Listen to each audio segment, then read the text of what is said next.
All right, guys, welcome back for another episode. This one here, we're finally doing it. Look at that roof.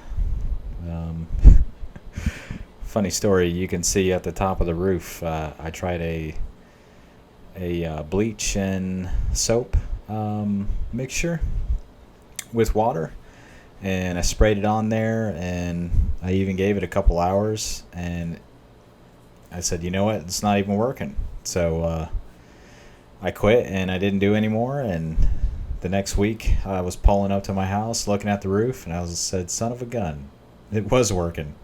Now most of the roof looks like crap. So, yeah, as you can see, it's time to do the roof. We've been planning on doing it for years and years. I can't even tell you how old the roof is at this point. It's probably pushing 30 years, maybe 40 years on some of these shingles. I'm not sure. Um, so we're using it's like a solar reflector underlayment. It's got a shiny foil side on one side, and it's kind of like the bubble wrap that they would send you precious items in the mail with. And it's a good solar barrier. I've done another house that my mother-in-law actually has one, and she did it the same way that I'm doing it here, and turns out to keep most of the heat out of your attic. And since I've installed the roof, I've noticed my AC running a lot less, so I can definitely tell you it's working. I wanted to get a heat temperature, kind of test the attic before and after, but I forgot to check it before. Although I could probably check it now and maybe use another person's house that's in direct sunlight and test their attic and kind of, maybe use that as a gauge to assume that mine is probably as hot as theirs, and then do the difference. But basically, this stuff goes on like felt paper. If you've ever felted a roof, you start from the bottom and you work your way up, and you do two rows of nails. So a closer together nailing pattern on the bottom and the seams. You do roughly, or sometimes they call for equal spacing on all of them, so you could just do a foot apart on the bottom row and middle row, and then once you overlap your rows, that kind of gives you your third row on the overlap. So here I'm just kind of showing you how this is done if you're going to hand drive these things. Takes a little bit of practice, but I've been doing this kind of stuff for years, so it's easy for me. It's a little bit harder when you're going through the solar barrier and the shingles, but it's not too bad. So here you can see, as you nail your bottom row, you're kind of nailing the top row of the previous run at the same time. So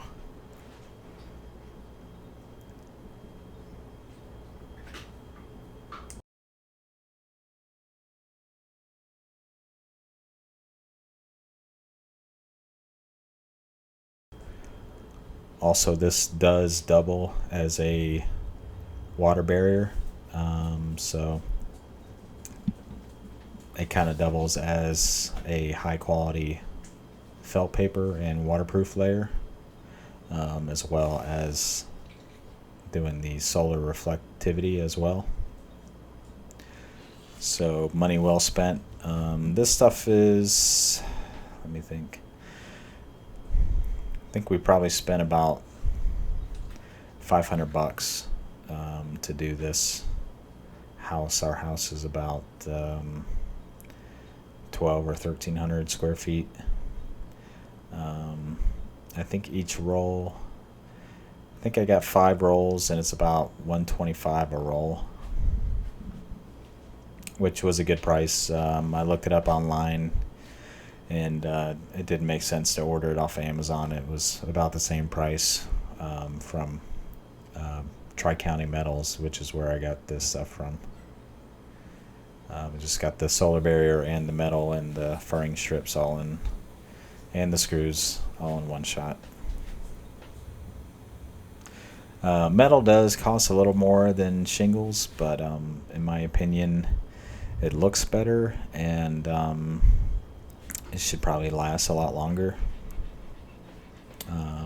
I think it's a lot easier to install too, because you don't have to tear off your shingles. You can do it like I'm doing it with the furring strips, and with the solar barrier is optional, but for energy reasons, I would say don't skip that. But just altogether, I think I just like metal more.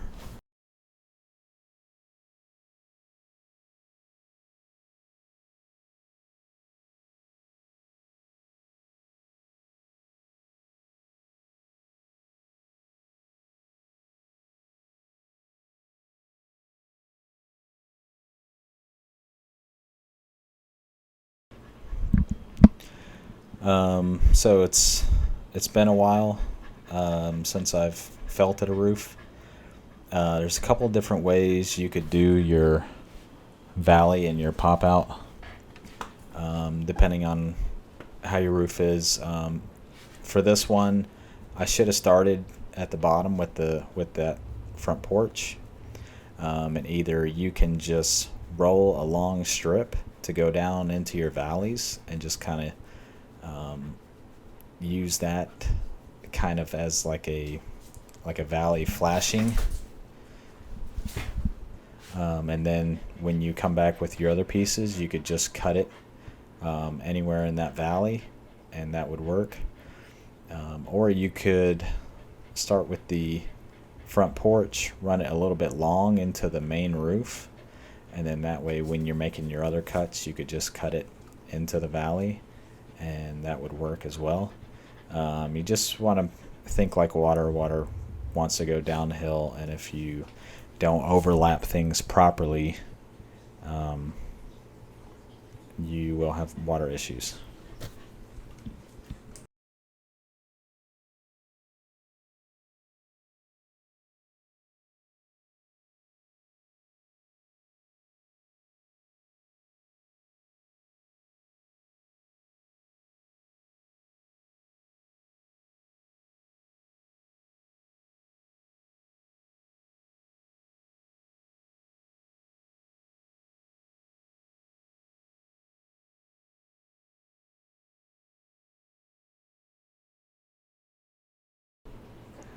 So this is the total package here.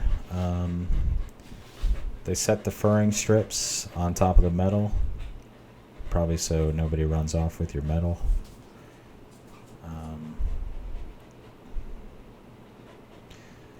And basically with the furring strips, you just so a house like this, your trusses are going to run from left to right.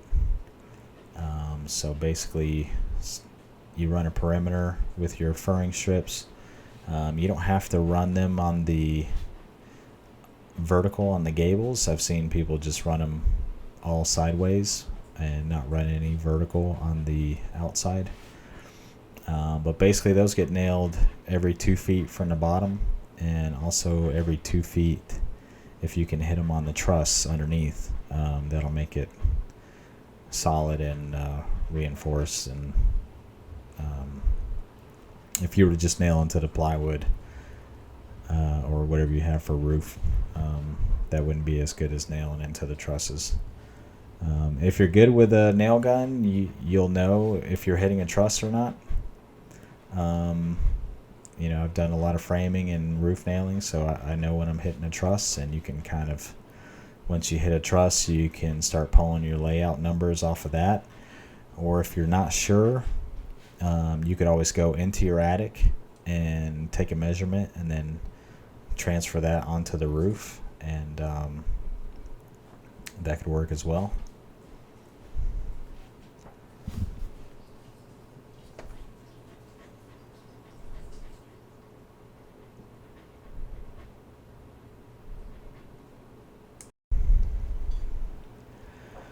So let's see, when I started this, it was probably July, sometime mid to late July, and my God, was it hot. I mean, probably the worst time in the world to do this, but I didn't feel like the roof was going to make it until winter, and also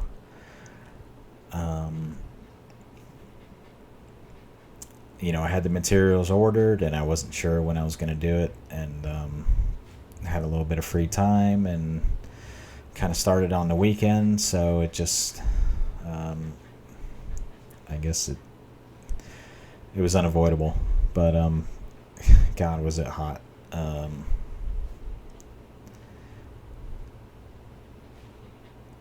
I do not miss framing in the Florida sun, I can tell you that much.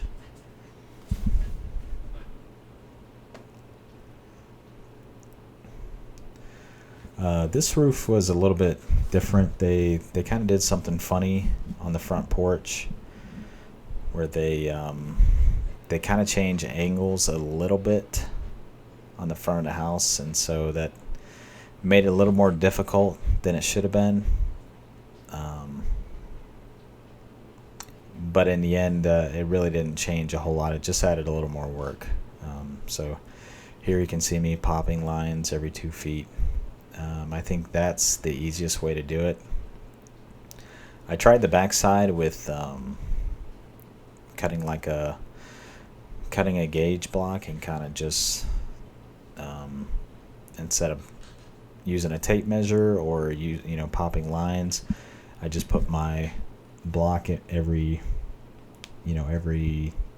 12 foot or so, and I would just lay the boards down, and that gave me the proper spacing, like 2 foot set ahead. So I think they were probably 20 and a half inches plus 3.5 will give you 24, something like that.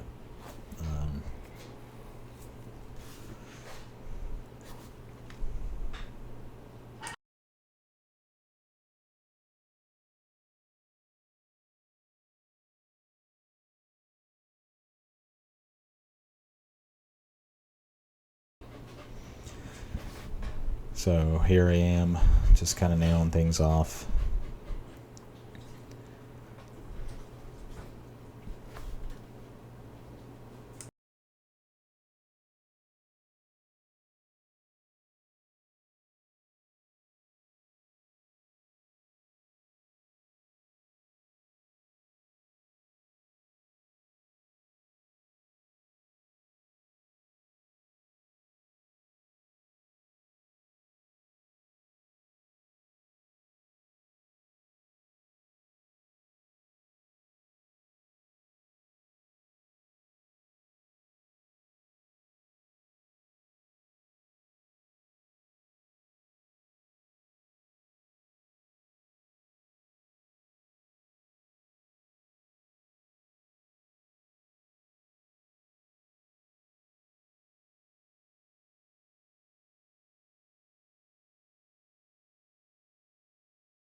All right, so at this point here, got the go-ahead from the first inspection to go ahead and put the metal on.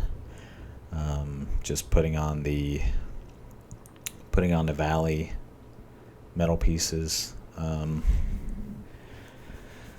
If you're looking for how to cut the valleys, I recommend just looking up on YouTube. You can probably find a couple better videos and more skilled people at cutting the valleys than I am. It's not real hard, but it's not real easy either. And because of the roof here and the problems I was encountering with the way they kind of did them, it kind of made it a little bit harder. But it basically just, as long as you're thinking like water and you're overlapping properly, you shouldn't have a problem.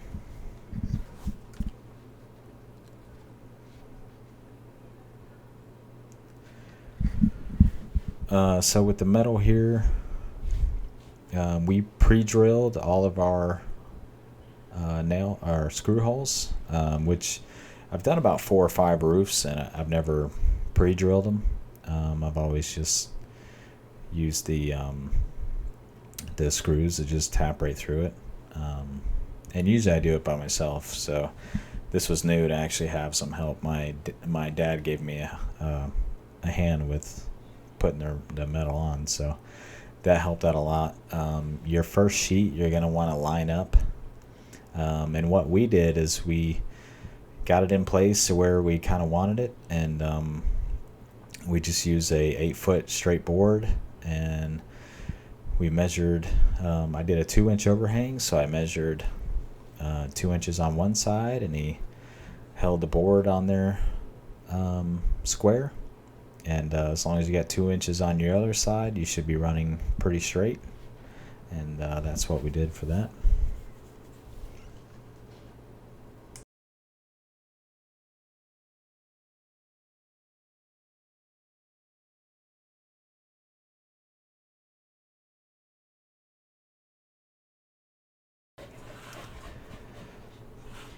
So I do recommend, once you put a sheet on there, you're going to want to attach a screw as close as you can to that existing panel up top, and also do one down low, and possibly do one in the middle. And once you've got that, then you can feel free to just fill them all up with screws. But sometimes on the overlap, the metal part that cups over the existing one that's there, you're going to want to make sure that is in the perfect spot, because if you're on the far side of the roof and looking back, it's not visible from one way, but it is visible from another way. It's kind of like siding on a house. It's not visible unless you're looking at the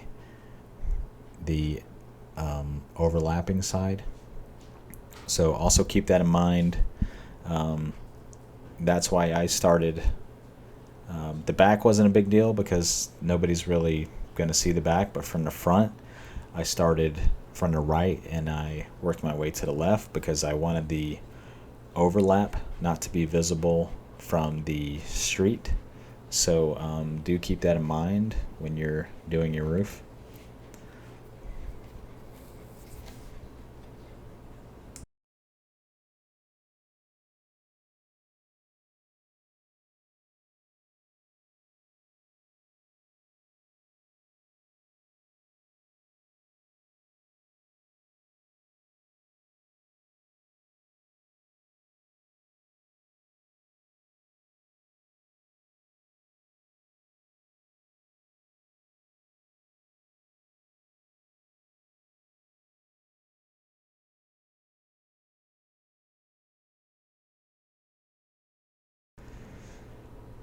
Okay, so here's a good spot where you can see what we do. I basically line it up on the edge of the roof where I think it's perfect. And if you measure at the right bottom side, put the 2x4 on there and measure to the left side of that 2x4, you should have the same number. So you may need to adjust. If your roof is really out of square, you might have to cut that piece just a little bit on the edge. But it seems to work out well.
So I'm not sure if I show the footage here. I made a jig to cut my angles.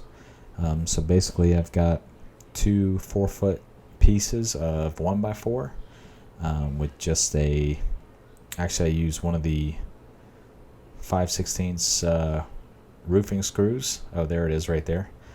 And so basically if you just use that and add another screw to lock down your angle, it worked perfectly. I mean, every angle that I cut was perfect the way I wanted it, not off at all.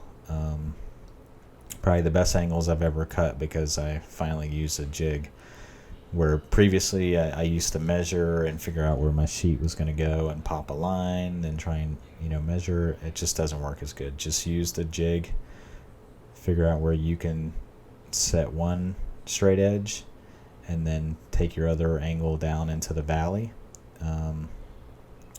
I think for mine I did 2 inches off of the valley middle, so I scribed a line down there, and then I could use that to adjust my jig to. Another thing, we kind of messed up a little bit, but basically you want your ridge cap to be set. Your ridge cap runs up under those roofing panels. You want that to be set, and you also want that to be slightly higher than, just a slight pitch above level, so that way water will want to run down and not run towards your valley. But you want that to be set first before you cut that piece around it, because the piece you cut around it needs to be perfect, and you really don't have a lot of room for error there, so make sure you put your ridge in first. On mine, I end up adding a small piece underneath it to kind of make up the difference, and also by the time you seal it with roofing sealant, I've used Lexel, and I've used I can't remember what the other clear roofing sealant is, but that stuff seems to work really well.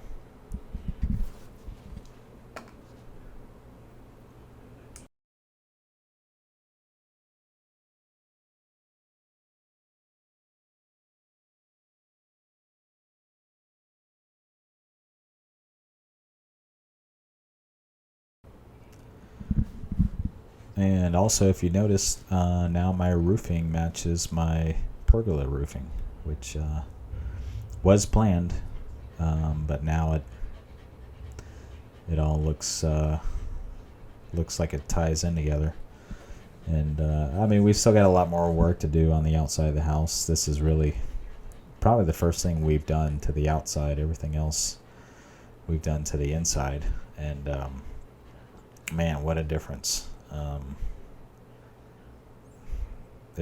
The house looks 100% better already just with the new roof. So pretty amazing stuff. I don't think you would get that same effect with a new shingle roof. I think that might be unique to just metal roofs.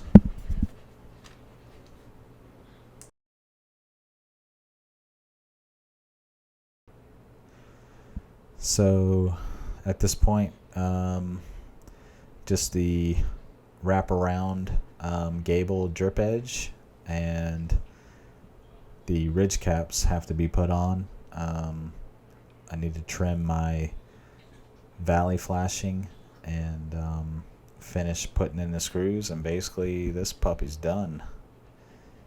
Man, that's about a week and a half of pure hell, I will admit, but it's well worth it. Probably saved $3,000, $4,000, $5,000, so well worth it.